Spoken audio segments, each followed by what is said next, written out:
Hello, everybody. Jeffrey here with Landon Kale. Mark is out tonight. Mark, do you even know where Mark is tonight, Landon? I don't know. Maybe he's on another cruise. No, actually, that's next week. It's next week? Yeah, next week. He's leaving Friday for a cruise. He's taking the whole family, his son and daughter-in-law, everybody on a cruise. They're leaving Friday, driving down to Florida, and then they are going to be going out, I think, Saturday till the following Friday out of Port Canaveral. Good for them. Tonight was Abigail's golf banquet because it's the end of the golfing season for the Cane Bay girls. Cool. So they had their last tournament here a couple weeks ago. I think I'm going to be close on numbers. They were like 15 teams there, I think, and I think the Cane Bay came in like 6th or 7th, somewhere around that. So they had a pretty good year. Cool. Yeah, no, Abby's doing really, really well in golf now. She has, I would say she has surpassed Mark. Like if Abigail and Mark were to go out, there's a good chance that Abigail's going to win. Oh, if she didn't win, we would have some questions. Now, I still do beat her when we go to Top Golf. So like the little short game where you're trying to get the, as many into the net at 20 yards. But because that's like I don't hit anything past like 50 yards, so I still beat her at Top Golf, but I would never play her at doing it out there on the real. So today I got Landon Kale here. We're going to go through some things. I am going to apologize. I have a man cold, and I am the term man cold is like absolutely like it's me. I'm that guy. I'm a big giant baby. I slept 11 hours last night overnight. And I went home this afternoon and took an hour-and-a-half long nap. So my voice is going to go at some point. I've got my water here ready to go. I also did the very first time ever. You ever have hot chocolate through a Keurig machine? I have not. It's pretty good. I thought maybe a hot beverage would help with my throat. Do you when you do the Keurig? So when you do the Keurig, do you have to add milk to it, or does it have milk? No, it's just water. I mean. The old hot chocolate mixes were just hot water anyway. They're better with milk, but through the Keurig it was just water. But it's actually pretty good. Well, hopefully that'll keep the coughing at bay for a few minutes. Oh, you'll be fine. And the Deer Park water on the flip side here, I will say, this is 100% natural spring water that we have here in our office because I tried to save 14 cents a case and I bought filtered water one time and Mark gave me a big scolding. He's like, our clients deserve more than filtered water. I want only spring water in that office. So I bought spring water now, not filtered.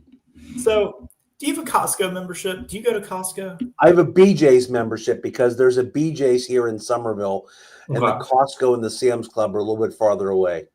So maybe BJ's, that's the same thing. I don't know. But Costco, in the cafeteria, they have a bottled water vending machine. And bottled water is $0.25 in that vending machine. I've always thought, do you save money in just taking 50 quarters and buying water out of the vending machine at $0.25? Or is it the same price if you were just to go find the big thing back in the shelves at Costco? Well, I actually thought of that the other day. Well, no, because even at $0.25, that would be a case of 24 would be like $6, right? Yeah. And so I think there are cases of water, and that might be that garbage filtered water that Mark yelled at me about too.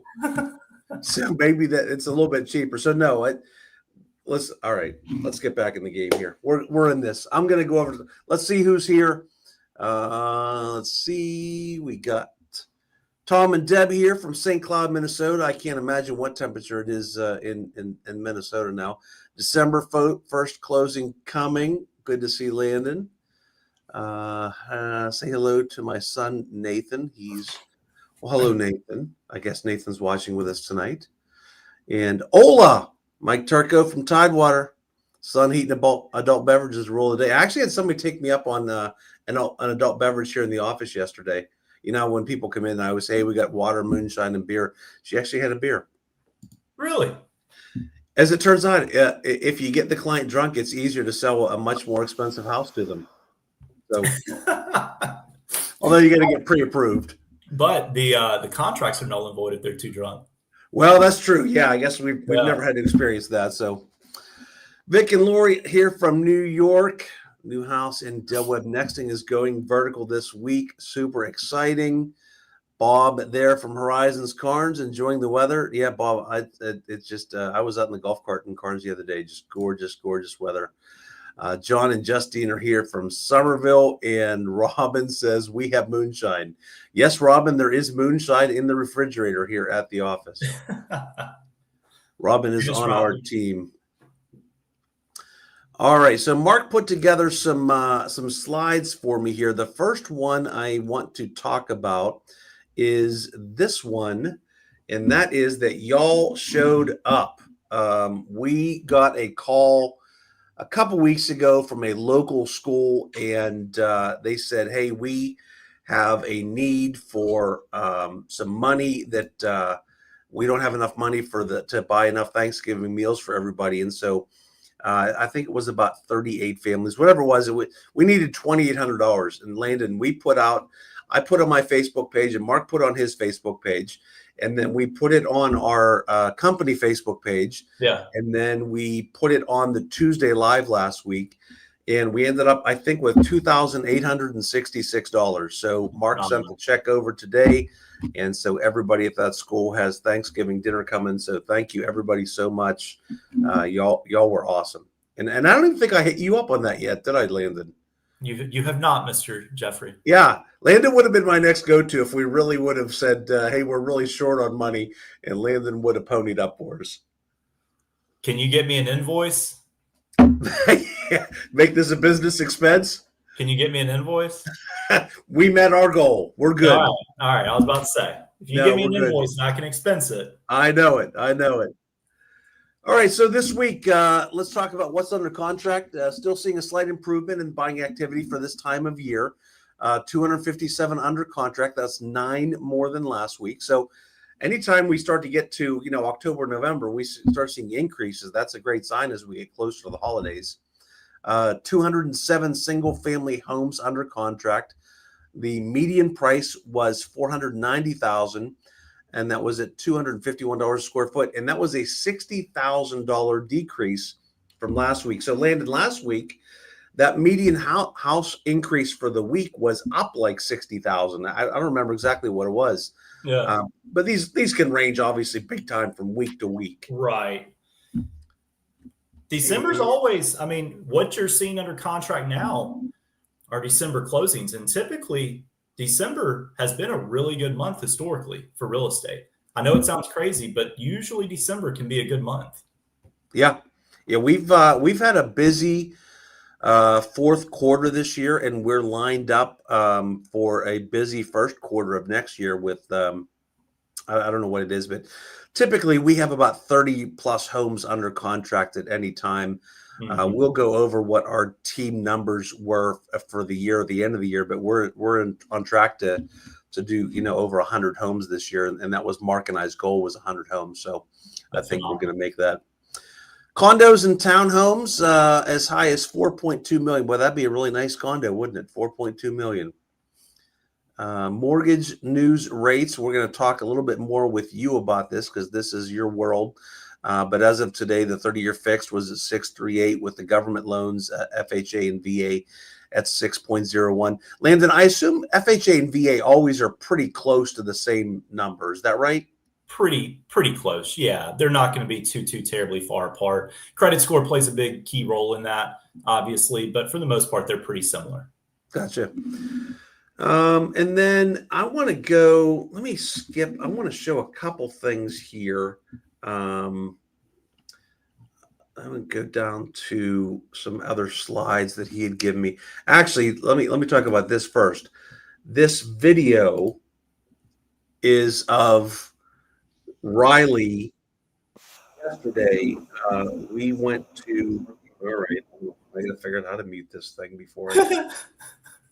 So Andrea comes home on Sunday. She had taken Riley out practicing for her driving test. Yeah. And she came home and said, everything's great. She's doing really good. We're struggling with the parallel parking. Yeah. So driver's test was today. So this is video of Riley and I. We went out last night and over to Northwood's church where she goes to school at Northwood Christian Academy. And we practiced driving and doing the parallel parking. So check this out. I was a little concerned after the first 20 minutes or so of practice. It wasn't going well. This was about attempt number 45. Okay. And we did, and she nailed it. Look how close she gets to the line. Doesn't go over. Meanwhile, I'm out there in shorts and a t-shirt, by the way, because I didn't realize we were going to be out after dark, and it does get cold here now. So that was the end result of the practice last night. She was very pleased with herself. Yeah. And then today,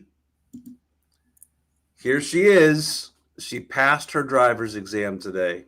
So this is the full license, not the learner's permit, the full shebang. Full license now. She is now a licensed. Well, she will be. She's going to go over to the DMV and get the picture taken. And then I got to get her added to the insurance. So I'm really looking forward to that. I'm sure you are. Going to be now, fantastic. Have you gotten a new driver bumper sticker for her yet? Oh, I have a magnet on the back of the car that we've had while she's been practicing this whole time. She has not driven my car or Andrea's car one time. I got the girls at Kia Soul. And nice. So that's on it. But I'll tell you what, I might get one of those from the back of my car because I've really enjoyed driving that car around with the bumper, with the sticker on the back saying new driver, because I feel like I could screw up and nobody will get mad and scream at me. Yeah. And if she needs some more parallel parking experience, let's throw her in the fire. We'll take her down to King Street, downtown Charleston. That would be terrifying. Terrifying. Mary says, my son Nathan knows you. Oh, hello, Nathan. Hello. Mike Turco says 34. My boss says 38.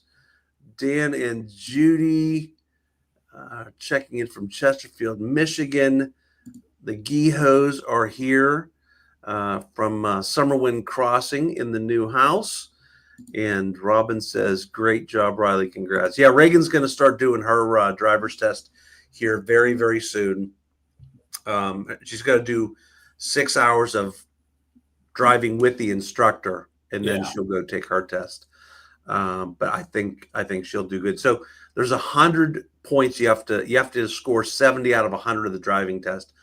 And Riley got 91 today. So I think it'll be a big fight here to see. Reagan will just want to get 92. Just one more than Riley. Yeah. When I had my driving lessons, the school I went to, that part of summer school, if you wanted to do this, you could come in and do driver's ed that summer. And part of driver's ed was you would get in a car with another student. They would pair you up with somebody. It's kind of like your little battle buddy. Yeah. And you just start driving just random places, down the interstate, down small roads, 2-lane roads, whatever.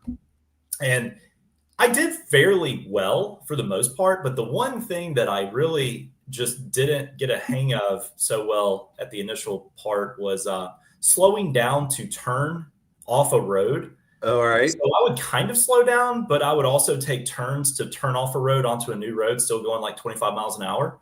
And that wasn't the best thing, apparently. So that was the biggest thing I had to learn in driver's ed.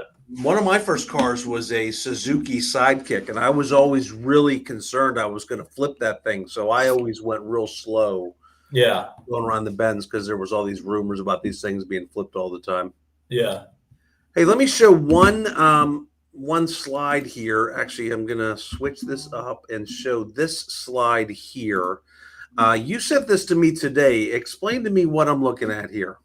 Yeah. So the thing that you're looking at right there is not everybody's individual interest rates over the last couple of years. It's just showing you an average interest rate for a conventional loan going back to basically the beginning of 2022. It's a little small on my screen, Jeff, but you see 2022 at the bottom left of that graph, right? Yeah, I'm looking at just over 3% back there in the 2022. Perfect. So if you're kind of looking at this or looking at where rates are on the very right-hand side of that chart now, it's not your specific rate because everybody's rate is dependent upon their credit. Can we put you in an income-based program? What type of product you are? There's a lot of variables that go into this, or what type of home, excuse me. So there's a lot of variables that go into this. There's just like an average metric to kind of think about. And the thing that's really shocking to me when you look at this is, yes, at the end of 2021, early 2022, you start to see that sharp increase in rates. But once you kind of get to that end of 22, beginning of 23, you don't see it going up and down all that much. Yes, it goes up a little bit and then drops a little bit and then goes up a little bit and then drops a little bit. But it really hasn't been that massive swing that everybody was so worried about. And that's the thing that was more shocking to me when you take a look at this data, because the people that still bought in 2023, mid to late 2023, early 2024, you've had that extra year, 2 years, sometimes 3 years of home appreciation.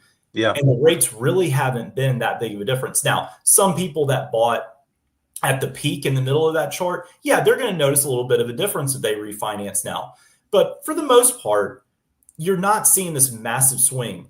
And so I think that's the thing that people really need to think about is when you hear rates went up or rates went down, we're not talking these massive swings like we saw in that 2021 to 2023 space. Yeah. So when people, what is there a rule of thumb for when it makes sense to refinance? I mean, obviously my quick answer has always been, hey, listen, if it's a point, then call Landon and talk through it. And you're always willing to make those conversations happen. Yeah. Is that it? I mean, if you're at a 6.8 and the number were to go to 5.8, is that the ballpark? It depends. First things first, how long are you going to stay in that house? So if you're planning on selling that house in the next 6, 12, 18, 24 months, then we need to be very cautious not to just refinance, but we need to look at that return on investment. What does that cost to refinance divided by the monthly savings that you're going to see? And that's going to tell you in how many months that you have to have that loan to truly break even on the cost of that refi. So for some people that know they're going to be in their house for 5, 7, 10 plus years, then okay, it may make sense to have that conversation then. But if you know, for example, you're in the military and you've only got a year left in Charleston, and then you're going to PCS somewhere else and you know you're going to sell your house, probably doesn't make a whole lot of sense to refinance. Right. So it really depends. The biggest thing that dictates whether or not we need to refinance or should refinance is based around that loan amount. So the higher you have as far as a loan amount, the less of an interest rate drop you need to start seeing cost benefits or cost savings. So if you're trying to refinance $100,000 or $150,000 loan, you're going to have a massive difference in where you are and where you're going to go in rate for you to really notice that monthly savings. Yeah. So I think the people that are probably more so to refinance right now, depending on when they bought their home, because you could have bought at one of the bottom areas of that graph you just looked at, you just don't realize it. It's really based around that loan amount and how long you're going to be in that house. But if you have a $700,000+ loan, $1 million+ loan, then a half a point can make a huge difference. So it's really more of a conversation than just a general rule of thumb. And most of our clients end up with, financing, since the median home that we probably sell is way closer to $500,000 here in Summerville. Yeah. And a lot of people come down with, obviously my 55 plus people typically end up coming in with a lot more to put down. So there's a lot less finance. So I get total case by case basis. Yeah. And then everybody's situations are unique and how long they're going to have the loan we do for them, or maybe it's going to be a very short time period, like a lot of people that we do work with, and maybe it's a little more prolonged. I've actually talked more people out of refinancing over the last 6 months. I know my boss would love to hear that, but I've actually talked more people out of not refinancing than refinancing. Because I had a client that, funny enough, I'm doing a loan for right now for one of his family members. I did a loan for him year and a half, 2 years ago. And he ended up getting a phone call from his mortgage servicer and refinance. And I was like, what did you have? I can't remember. What did you get when we originally did the loan? He told me, and I said, how much did that refinance cost? Because math isn't adding up in my head right now. And he was like, about $25,000. So he spent $25,000 in closing costs to save money. And I was like, dude, you should have called me. We should have had this conversation. I would have probably talked him out of that, to be honest with you.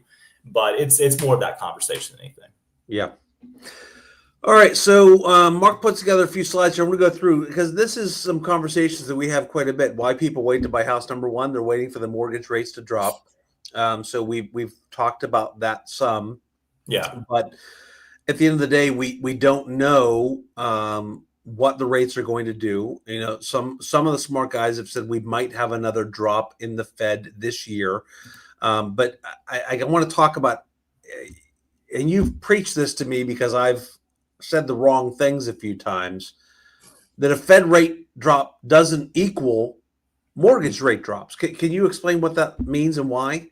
Yeah, completely separate market. So the Fed rate, I'm not an economist. I know basics here, so just bear with me in my Wikipedia knowledge and level of understanding of some of the stuff. But the Fed rate is more of an intra-bank to interbank interest rate. So basically, what do banks borrow money to lend out to the end consumer? So it's really more of a bank interest rate for their internal processes of where they set their interest rates for consumer loans.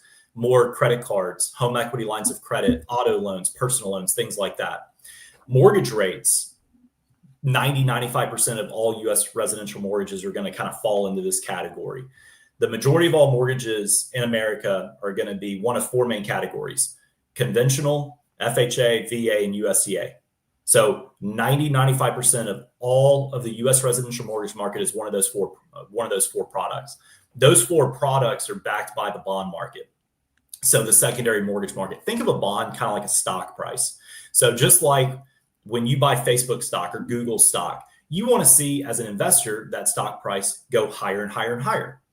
Same thing with interest rates that are backed by bonds. You want to see that bond price go up in value just like a stock. When the bonds go up, rates come down. When bonds go down in value, rates go up. So because it's a completely separate market, separate from the Fed rate, whenever the Fed does something, yes, that's great for your credit card, your HELOC, your auto loan or personal loans, but it's not affecting the mortgage rates. The other side that people need to realize is the mortgage bond market, because predominantly most people get a 30-year loan, you're dealing with people that are saying, hey, we're going to lend you this money at this rate for 30 years if you keep the loan. So the mindset is way different in the bond market than it is the Fed rate, which is more consumer lending. Now, that chart that you just pulled up at the beginning a few minutes ago, 2021 around 3%, you said, and then at the beginning of 2022, everything started getting higher and higher and higher. What happened? Well, we started coming out of COVID, the economy opening back up. One of the biggest things that changed, though, again, from my limited understanding, I'm not an economist, but when COVID happened, the U.S. government was really trying to stabilize the economy, and the world itself was also trying to stabilize the world markets and the world economy. So the U.S. government basically said, hey, mortgage lenders, we will buy unlimited amount of mortgage bonds. You create it, we buy it. So because there was always going to be a buyer for that bond, the rates started dropping because there was always going to be money out there to buy that bond. Yeah. So the values of those bonds just started shooting through the roof because the U.S. government just said, hey, we're just going to buy unlimited amounts. And the prices started shooting through the roof for the bonds. Rates started coming down. When the government said, hey, we're going to start trailing off the purchase of these bonds, we're going to actually start selling some of them. And then the economy started opening back up. And then the inflationary numbers out of all the economic reports started coming out. The inflation started to get higher. That's where you start to see the increase in interest rates to consumers. So really, I know everybody's thinking, oh, we're going to wait for rates to drop and all that fun stuff. You're literally waiting for a bump in the road. You're literally waiting for that kind of 6 to 12 month period where we had a major economic issue or health issue that caused other parts of the world to get worse. And could it happen again? Sure, anything can happen. But really, I hate to say this, but historically speaking, rates are kind of at the average where they were the last 20 to 30, 40 years. Yeah. So hopefully rates do come down a little bit to ease some of the burden for the end consumer, but it's not going to be this massive drop that people are thinking. But it would take a world event, you're saying, we're assuming, to get back to the, like, I believe in my career, I'm never going to see the threes and even the fours again. That's my guess. But I think, as you said, it's really we're probably where we should be with the numbers. Correct. And that's the other weird thing about this whole thing.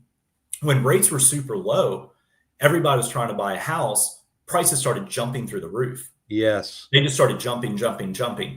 And now with rates where they are, things have kind of stabilized again. So you're not seeing these massive swings in home values, and people are able to get those incentives, kind of like one of the items on the chart, and kind of the thought process of, do we buy now or wait? So it's really created more stability and reassurance for people. And that's really a more stabilized market than anything. Yeah, I agree. So another reason people waiting for more inventory or better options, we're sitting right now at great inventory. So when we were COVID times, we had, I think Mark and I remember, we definitely remember homes available being under 1,000. Yeah. It was 800 and change, right at 900. And that included the new construction listings. Yeah. And so now we're at over 5,000 in this market. So I don't really see, in this market at least, inventory being an issue right now. Saving for a bigger down payment. Let's talk through that a little bit, because there's some things available, and you and I have done some deals like this. For somebody, this is, not so much in the 55 plus space, but for some of our other buyers, there's grants and programs and first time buyers things. And talk a little bit about some of that stuff, because we've done multiple deals with that where they've gotten, $9,000, $10,000, $12,000 towards the purchase of a house, and then explain how that's a grant and what that looks like. It's not necessarily free money, but it could be. Yeah. So without any special incentives or programs or anything, there's two big products out there where somebody can buy a house 100% financing already without any special help from government entities or state entities. That's your USDA loan product and your VA product. VA is probably the most well-known because it's the most advertised.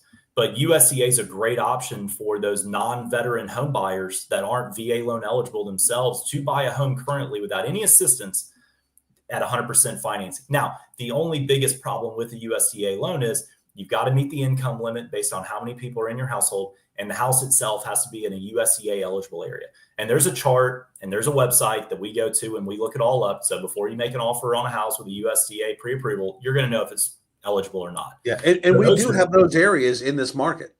Yeah. What is it? Cane Bay. Yeah, there's pieces of Cane Bay that are USDA eligible. Yeah, out into Knightsville and around the ponds in some of those areas. Exactly. So right off the rip, two products already out there, no special programs needed, no special grants needed, right there. The next biggest one that we see in South Carolina is South Carolina State Housing. That is a state-run kind of housing agency. Every state in America has their own specific housing benefit or housing agency. Where I'm from in Tennessee, it's called THDA. In South Carolina, it's called SC Housing.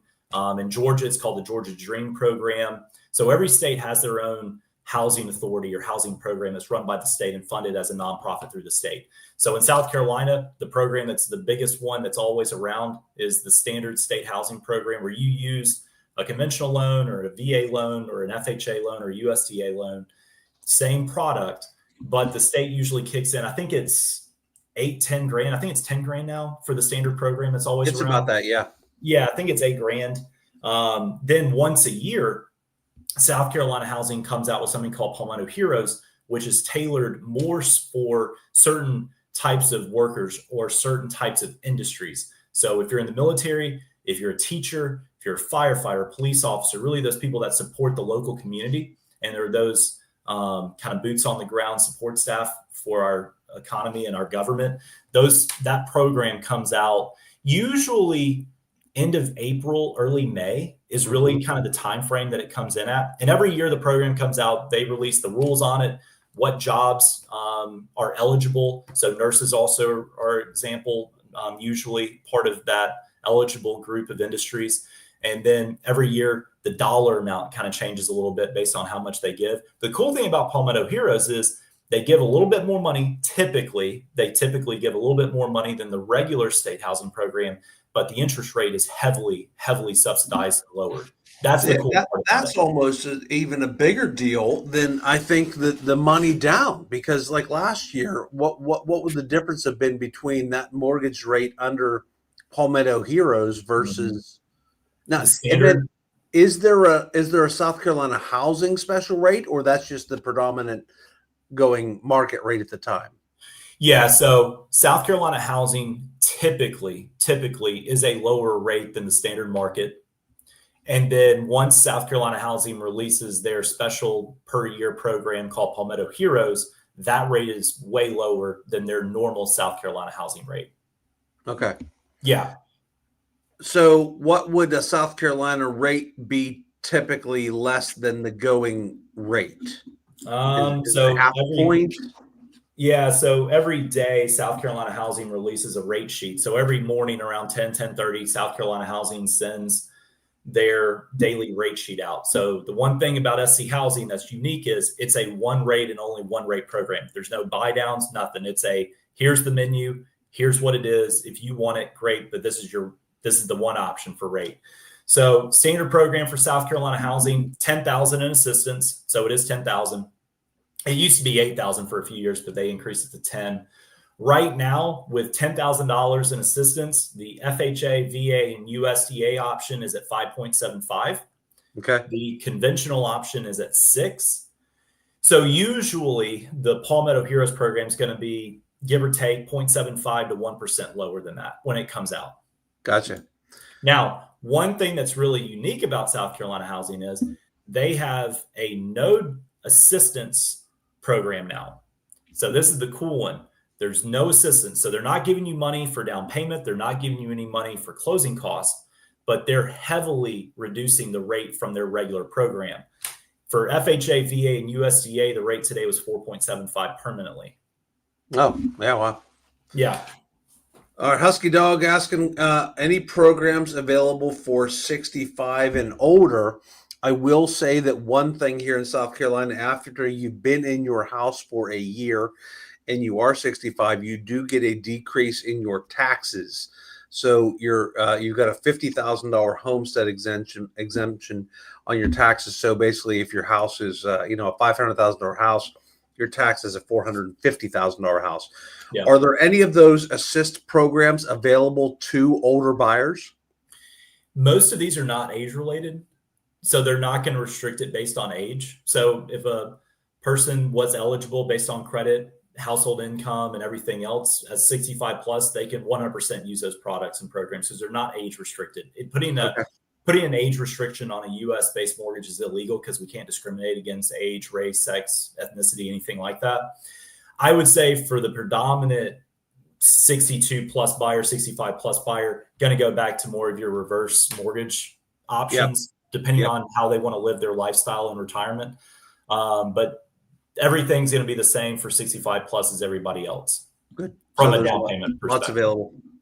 Yeah. And then not to overcomplicate it, but I mean, there's other non-state run assistance programs. So you have federal home loan bank funds that come out once a year. So we have access to federal home loan bank funds. And this year, those funds were anywhere from 15 to 20,000 in assistance with a normal mortgage, normal loan, but that's really cool as well. And that comes out at certain intervals throughout the year. And then there's other programs that are around year round that aren't run by the state, not backed by the government, but they're more private nonprofits that run those. And then there's also, and we don't do work with you as much on this because they're incentivized by new home construction, but there's mortgages working through the builders on a lot of the new construction. They will give you closing costs towards sometimes as much as 2 to 3% of the price of the home and closing costs from using their mortgage company. Now, an apple isn't always an apple. So like you and I have done multiple deals where we've talked to you and somebody, the builder was giving them X $1,000 in closing costs, and we were able to see on paper that it was a better deal to go with you. But we have the ability to look at that and say, okay, here's why you would want to go with Landon. And the flip side of that is I've had Landon multiple times say, no, Jeff, that's a great deal. Have them go through the builder's mortgage. And that's why I love having Landon, because he's never going to blow sunshine up my butt. He's going to actually give me the truth and tell me which way we should be going. Yeah, no, there's some builders out there. Yeah, they give 3, 5, sometimes more than that, $1,000 in closing cost assistance. Sometimes it makes sense to take it. Sometimes it doesn't make sense to take it. So it's really more of that quick hop on a call for 5 or 10 minutes and kind of figure it out. And that's the other thing. I'm glad you said that, because I want to bring up, even if you are planning on moving here in a year, you guys are really good normally about hooking up with Mark and I and doing a phone call and a Zoom call, so that we can be sending you guys listings in neighborhoods that we think make sense for you, for when you do come to visit, you have a better idea what the market is. Mm-hmm. Landon doesn't have an issue having those phone calls, 6, 8, 10 months out either. So that, because I cannot tell you how many times Landon has said, no, don't pay off the car loan. Here's why. Or we're going to pay off the car loan, and here's why. Everything is so special.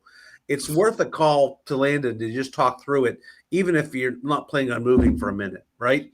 Yeah, I mean, the biggest one is people that are still working, maybe out west or up north, that are planning on moving down here to retire. And they're still in their normal job. They're still working. They just haven't retired yet. Having that conversation early lets us figure out pretty quickly if maybe we need to go ahead and buy this house now before they retire, because income's going to change. Maybe they don't have a pension. Maybe they don't have certain things already set up, or maybe they're waiting to take Social Security. Because I've had people make a ton of money right now in their normal job, but they really weren't at that maximum age yet to really take Social Security benefits. Maybe they didn't have a pension, whatnot. So we kind of had to push the train down the hill a little faster on this one and said, hey, we need to get you in this house now if you plan on getting a mortgage before you quit your job because of these reasons. So kind of having that conversation early kind of puts the game plan together a little bit better than, hey, we just quit our job, we're ready to buy a house, and then we figure out we have a problem. We never want that situation. I will say, Landon, don't listen to what I'm about to say for the next 20 seconds. I've been amazed at how many times Landon has come up with this off-the-wall solution that, once he explains it to me, makes all the sense in the world. But I would have never thought about that. And I feel like 90% of the other mortgage originators wouldn't have thought of that either. And obviously that's why Landon's on the Zoom call, and why we do a majority of our business with Landon, because he's a little boy band nerdy looking guy. I get it, but he's really smart. He's kind of a numbers nerd. And I love that when he comes back to us a lot, he'll say, listen, here's option A, B, and C, but I would suggest we go with B, and here's why. And it just always makes sense that ends up being the case. All right. Concern about market prices. Buyers often delay their purchase, expecting home prices to dip. They don't want to buy at the peak, even though the market rarely moves in perfect, predictable cycles. Boy, I think that COVID really changed a lot of this for us. We saw massive prices fly up during COVID, and now things have set. We saw about an 18% increase in house prices one year here in the Charleston market during COVID. But since then, they have kind of leveled into more of a 4, 5, 6% year over year increase in home values in this market. So I just don't think that this concern is really valid too much in this market, because this market, even the National Association of Realtors this past week just had, let me see if Mark gave me this slide. I wanted to include this slide. Is this it? Yeah. So here's from National Association of Realtors this week. They predicted double-digit growth in home sales in 2026 with prices rising 4%. So that's a national forecast. I think that the Charleston market is typically pretty more healthy than the national average. Wouldn't you agree? Yeah, 100%. I mean, not only do we have a lot of businesses that have already moved here, like Boeing, for example, that's a big one for us. Boeing, Volvo, Bosch, a lot of those manufacturers. But we also have a few military bases. I mean, we have the Navy Nuke Training Command here for the nuclear reactor stuff. We have the Air Force. We have the Coast Guard. We have major colleges, College Charleston, Citadel, retirees, tourism. So Charleston's a little unique in that I've always said we're kind of in a bubble where we're protected against some of the other things happening elsewhere in kind of middle America just because of what all we have going on here. So yes, have we seen appreciation rates slow a little bit? Yes, of course, but we're still right at, if not slightly above, the national average of home appreciation from year over year, just because of everything else that we have going on in Charleston. Jobs drives the healthiness of the real estate economy, and South Carolina and Charleston in general is just a really healthy jobs environment. Yeah, no, 100%. And it's the thing I always tell people about real estate will never shut off fully, ever. It will never shut off fully because the natural ebb and flow of life will always happen. People will get married, people will get divorced, people's kids will move out of the house, they need to downsize, people need to move. All the natural courses of life will take people through real estate transactions no matter what. It's just how many net positive people do you have coming to your area is what is really the biggest factor in everything. And Charleston is still net positive across. More moving here than moving away. Yep, 100%. All right, so let's go through a $500,000 house here.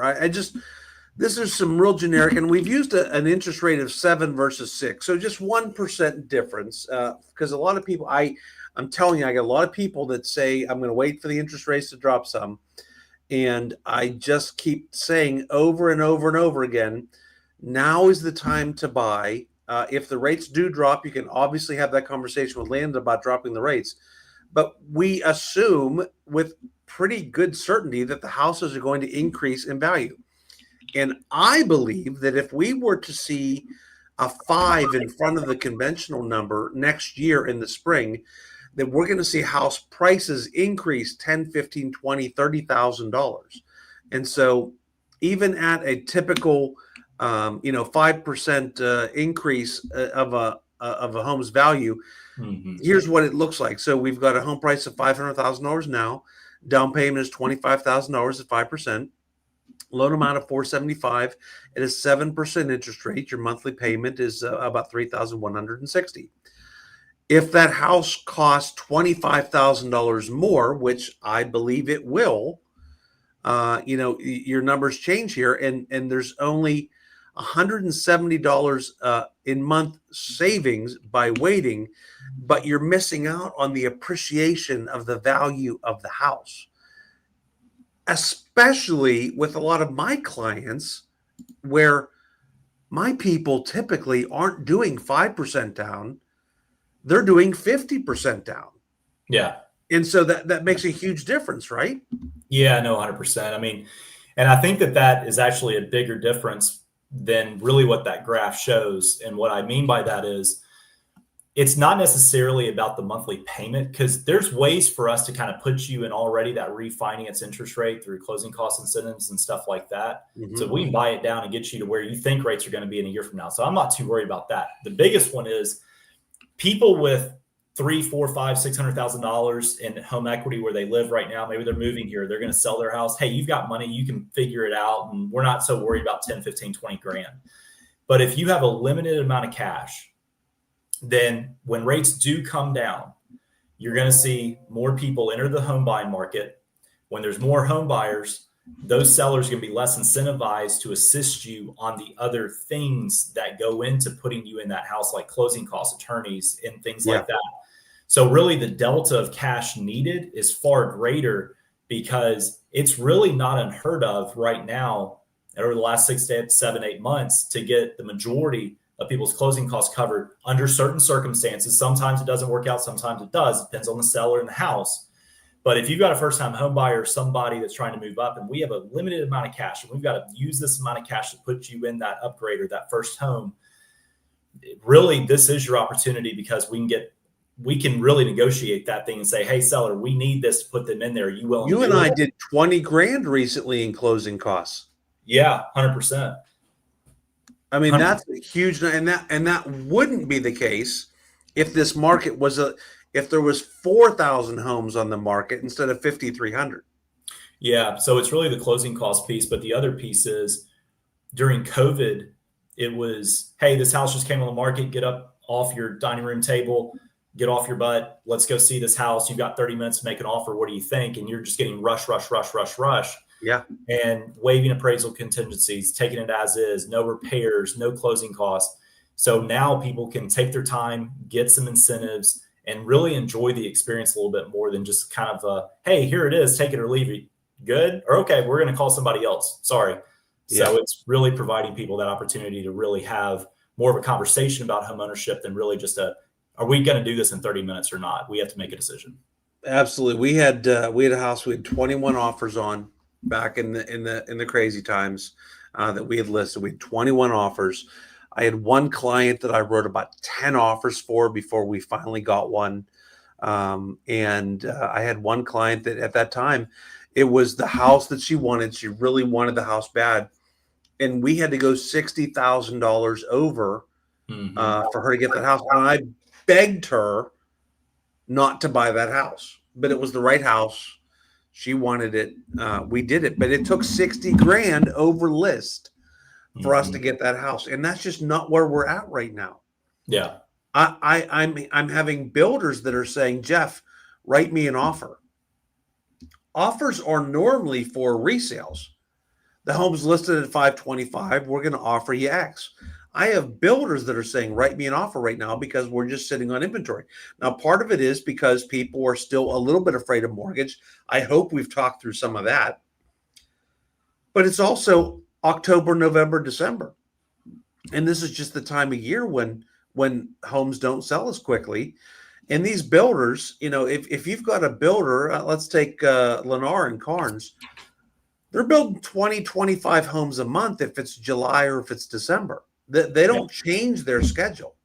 They have their capacity to build what they build. So the homes that are done now can be moved. I've got homes in Carnes right now at $350,000. I've got homes in Horizons in Carnes right now at under $300,000.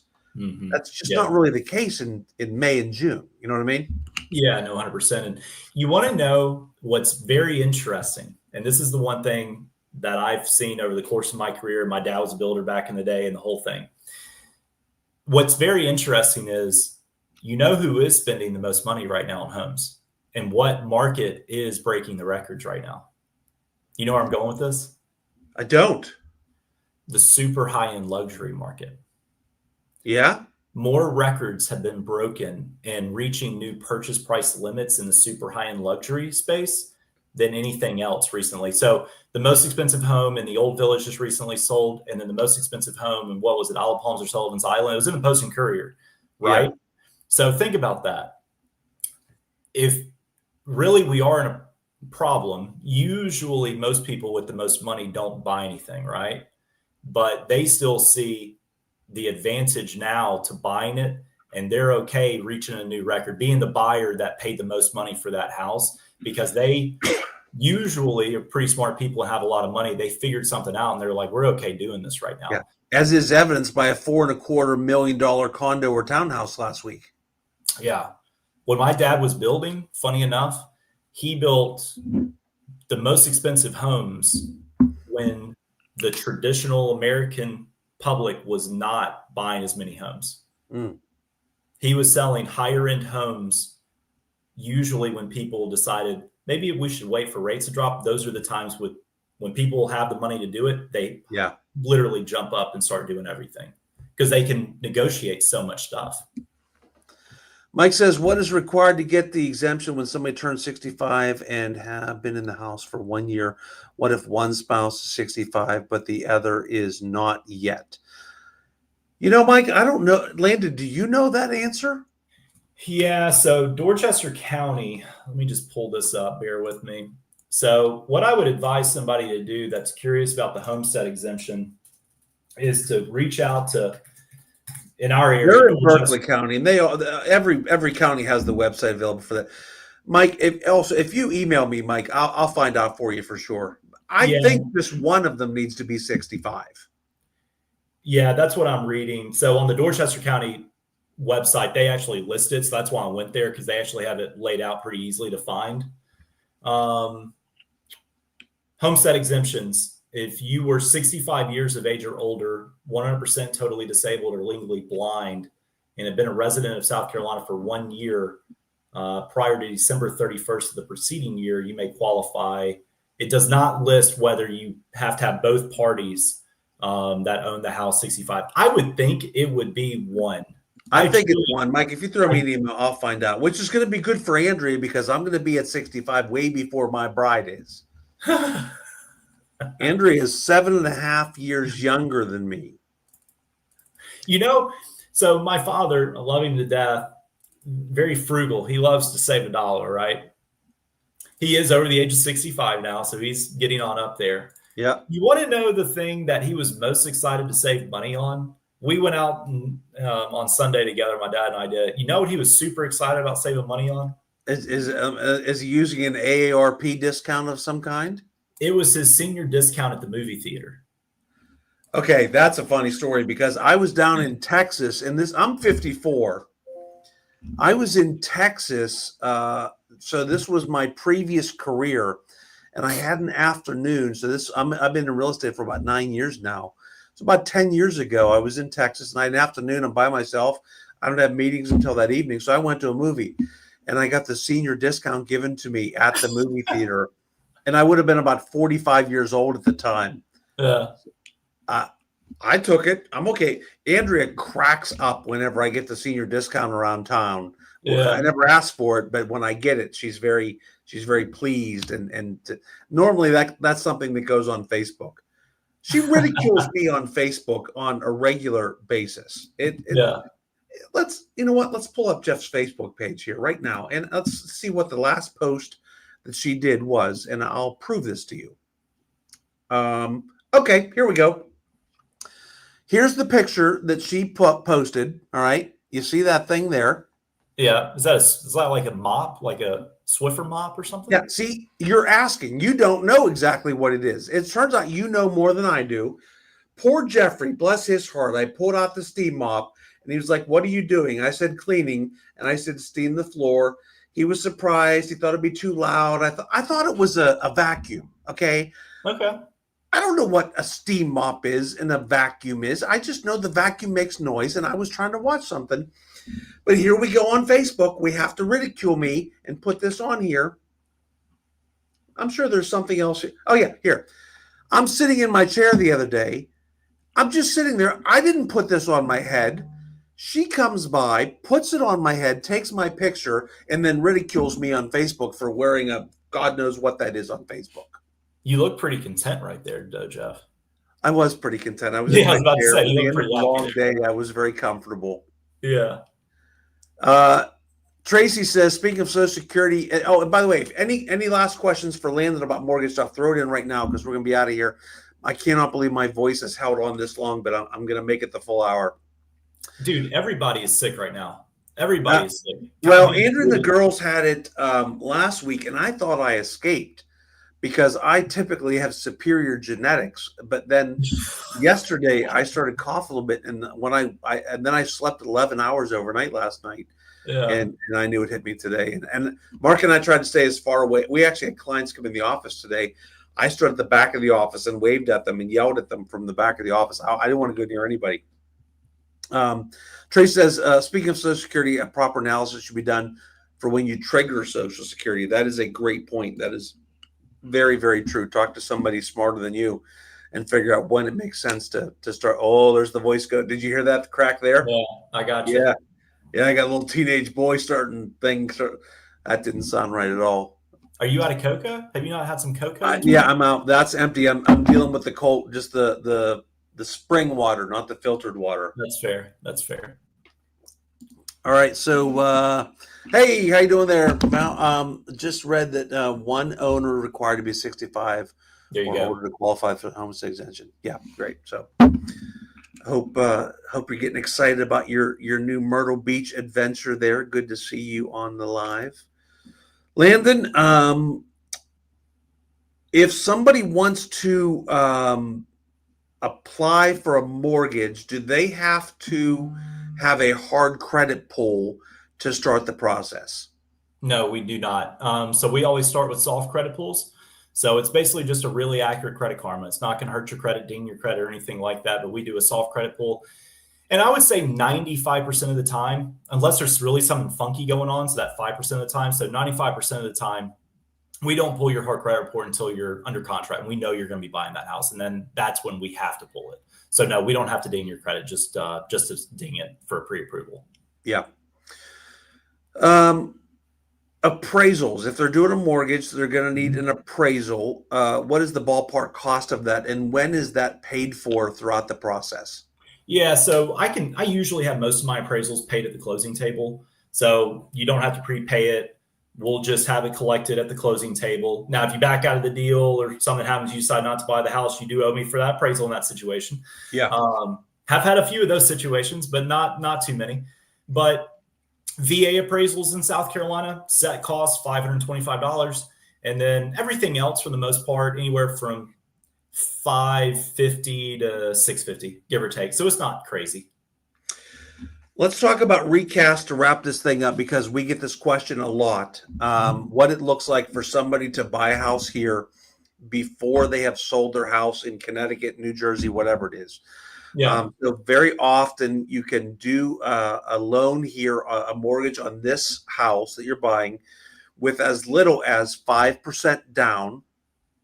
And then when you sell your house up north, talk through that process and what that looks like, because I would venture to say my team, Mark and I's team, have done more of these than anybody else, because we have so many people that are moving here from out of the area.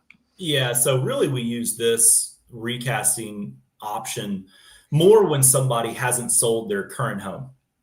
So if they are under contract and are going to close on their current home before we buy the next one, we don't really need to do this. So this is really one of those, you want to buy this home, but they don't want to take a home sale contingency. How do we do this? Yeah. So a recast, the first thing is a recast is not a refinance. So you're not incurring more attorney's fees and more appraisal fees and all the normal closing costs. It's not a refinance. So it doesn't close out your current loan and get you a new one. So it doesn't do anything like that. It doesn't change your interest rate. But what a recast allows you to do is, after you closed on your current home and got your new mortgage, bring additional money to the table after the fact to put towards that balance to then lower the principal and interest payment on that mortgage moving forward for the remaining term of the loan. So briefly, let's say you have a $100,000 loan, to keep math easy, and you want to recast it. The minimum that you have to bring to the table is 10% of the current balance of the loan. So $10,000 or more in this example. So people just need to realize you're not going to be able to recast your loan by just bringing $5,000 or $6,000 or $7,000. You have to bring 10% of the current balance or more, and you can do it as many times as you want. So you can recast now. Maybe you wait a year, 2 years, and you want to recast again. You can totally do that. The biggest thing that people need to know about a recast is there is a cost of about $250 to $300 in paperwork fees, and then you're going to get a packet. So if people want to do a recast, they call me. I set them up with the packet. Once they get the packet, they fill it out, and then they shoot it back to the servicing department. Servicing department will give them the instructions on how to wire or send the money in, and then they pay the $250 to $300 fee. It takes a couple of weeks for the servicing department to recalculate everything, and then that next mortgage payment, they're set up for success moving forward. So in general, let's say somebody's buying a $500,000 house here. Mm-hmm. They put down $25,000. Oh, the voice is going, buddy. And so now they sell their house in New Jersey, and they walk in with another $200,000 that they want to put down. It makes them look and feel like, at the end of the day, that they put down $225,000 on this house, not $25,000. Correct. So they get the benefits of having all that money without having to wait to sell their house. Now, some people can do this, so we do have to get you approved to carry both mortgages if you do have a mortgage on your current house and all that stuff. We'll have to run all the numbers. Yeah. But for the most part, it allows you to take advantage of not having to sell your current one or move out twice or anything crazy like that. It gives you a little bit more flexibility when you move and how you want to handle that moving process. And also just be competitive in the market, because that's the reason why I think most people are doing this, is to be competitive on their offer that they are making on the home down here in South Carolina. So it's really provided us that capability to put our best foot forward in a multiple offer situation. And super important, confirm that what I'm about to say is true. We cannot recast a VA loan. No, so that's the big one. So I have had a couple people tell me that other lenders have told them that they can recast a VA loan. And I was like, well, tell me when that happens. I'd love to see what happens, but you are correct. You can only recast a conventional mortgage. So FHA and VA loans, you cannot recast. Yeah. In those situations, we would have to do a full refinance in order to lower that principal balance. And so we've talked through that with clients before, where they, the voice is going, buddy. Well, I'm glad we're at an hour. We've had people that were going to do a VA, but we went conventional so that they could do the recast, right? Yeah. So, I mean, let's just say you got a $500,000 VA loan and you sell your house and you've got $250,000. There's nothing stopping you from putting that $250,000 towards the balance of the loan. It's just not going to lower the principal and interest payment. Yeah. So you can still prepay it and you still put money down. It's just not going to lower the monthly payment on it. Which is the reason why most people want to do a recast. Yep. Makes sense. Yep. Landon, thank you, buddy. I always appreciate you. Thanks for filling in for Mark here, guys. Thanks for watching. I apologize for my voice. But next week, Mark will be out again, off 2 weeks in a row. And I think I've conned the hottest chick ever in the universe to be on the live with me next week. I think I'm bringing my wife on with me. So Andrea will be here to answer whatever girl questions y'all have about where do you get your nails did, where do you get your hair done. My lovely bride should be with us next Tuesday. So come back next Tuesday once I hit the magic end stream button here, a little thing's going to pop up with some information on how to book a Zoom call with us. If I hit the right button, I don't know if I will or not. We're going to go find out right now. Thank you, Landon. I'll talk to you soon, buddy. Thanks, buddy.